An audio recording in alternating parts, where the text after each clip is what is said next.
Namaste bachcho, good morning. Today let us start the methods of separation. We have already discussed about the separating the mixture of a component. That means what is the aim of the separating of the component of a mixture.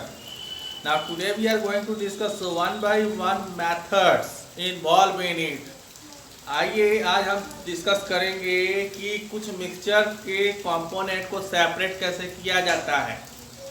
आज हम दो separation method discuss करेंगे।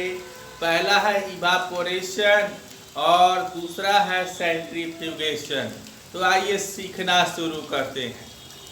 चलिए, तो पहला तो आपका topic है how can we obtain coloured component that is dye from blue or black ink.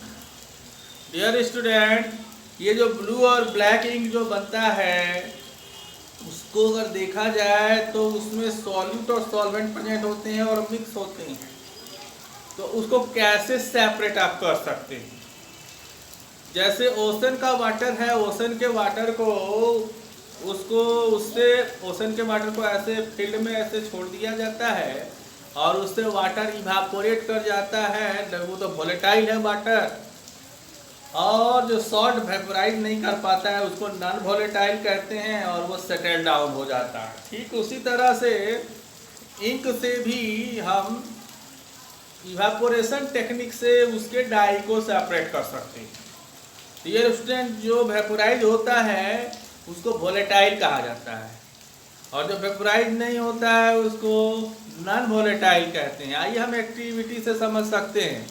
आप चाइना डिश लीजिए, वाच ग्लास लीजिए और वाच ग्लास लेने के बाद बीकर लीजिए। बीकर में आपका पानी है, उसके बाद से इसको ट्राइपॉड स्टैंड पर रखिए और स्पीड लैंप से इसको हीट करिए। जब आप हीट करेंगे तो हीट एनर्जी ट्रांसफर होगा पहले बीकर में। इस अरेंजमेंट को वाटर बाथ कहते हैं।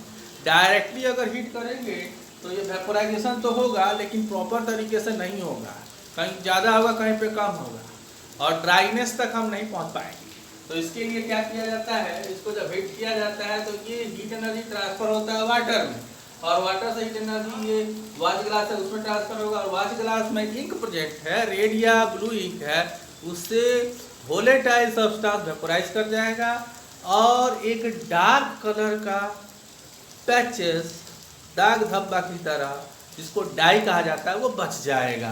तो इस प्रोसेस में हमने क्या देखा, वोलेटाइल सब्सटेंस उड़ गया और नॉन वोलेटाइल सब्सटेंस इसमें बच गया। That process is called evaporation. Evaporation technique में क्या होता है, we can separate the volatile component that is solvent जो वोलेटाइल है उसको सेपरेट करना है from its non volatile solute by the method of evaporation, यानी डाई इंक से प्राप्त करने के लिए किया जाता है। नाउ दूसरा एक और टेक्निक दैट इज सेंट्रीफ्यूगेशन। कैसे हम बटर क्रीम से अलग करते हैं, तो आइए उसको सीखते हैं। तो सबसे पहले नेक्स्ट टॉपिक है how can we separate cream from milk. Milk से क्रीम कैसे अलग किया जाता है। डियर स्टूडेंट, एक मेथड है जिसको बोलते हैं सेंट्रीफ्यूगेशन। हम मिल्क को तो फिल्ट्रेशन से अलग कर नहीं सकते हैं, इसीलिए उसको बहुत तेज़ी से चर्न किया जाता है। पहले भी क्या होता था, औरतें जो हैं जो मिल्क को चर्न करती थी और उससे से क्रीम सेपरेट होता था। ठीक उसी तरह से सेंट्रीफ्यूगेशन ये एक टेक्निक है जिसमें ये मेथड यूज़ किया जाता है। सेंट्रीफ्यूगेशन है method of separating the suspended particle of the substance from a liquid in which the mixture is spun at a high speed।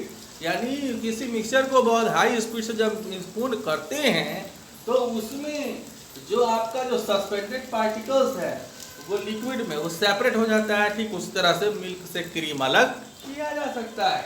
इसका मुख्य उद्देश्य क्या है, प्रिंसिपल क्या है, ये सेंट्रीफ्यूगेशन पे किस पे काम करता है। तो देखो, हायर जो लाइटर डेंसिटी का पार्टिकल है वो सरफेस पे फ्लोट करता है और जो हैवियर पार्टिकल है वो सेटल डाउन होता है नीचे, इस पे काम करता है।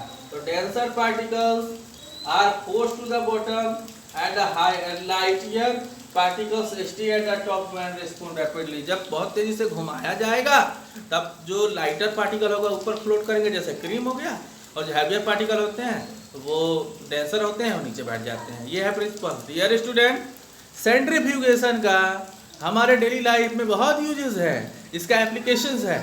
मोस्टली अगर यूरिन टेस्ट करना है, ब्लड टेस्ट करना है, तो सेंट्रीफ्यूगेशन प्रोसेस से किया जाता है। उसको टेस्ट ट्यूब में डाला जाता है, घुमाया जाता है तेजी से, और उसको कंपोनेंट अलग होते हैं और उसको स्टडी करके पता कर लिया जाता है।